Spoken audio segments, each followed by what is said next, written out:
শেষ পর্যন্ত আমার হাতে তৈরি মা সরস্বতীর এই ছবিটি পুজো করা হলো। নমস্কার, তোমরা সবাই কেমন আছো? আজ আমি তোমাদের মা সরস্বতীর এই ছবিটি আঁকার পদ্ধতি দেখাতে চলেছি। তার সঙ্গে প্রথমে কথাটা কেন বললাম সেটাও অবশ্যই বলবো ভিডিওর শেষে।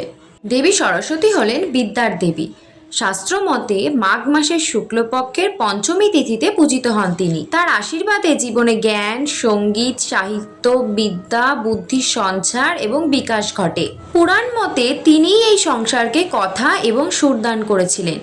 সৃষ্টিকর্তা ব্রহ্মার মানস কন্যা তিনি। মতান্তরে তিনি আবার ব্রহ্মার স্ত্রীও। অন্যমতে জগতের সকল জ্ঞানের আধার শ্রীকৃষ্ণের জিহা থেকে নাকি জন্ম হয় দেবী সরস্বতীর। স্বয়ং শ্রীকৃষ্ণই মাঘ মাসের শুক্লপক্ষের পূর্ণ পঞ্চমী তিথিতে বাগদেবীর আরাধনা চালু করেন। ভাগবত পুরাণ অনুসারে সরস্বতী দেবী আদ্যা প্রকৃতির একটি অংশ। একবার শম্ভু ও নিঃশম্ভু নামে দুই অসুরের তাণ্ডবে অতিষ্ঠ হয়ে ওঠে স্বর্গ ও মর্ত।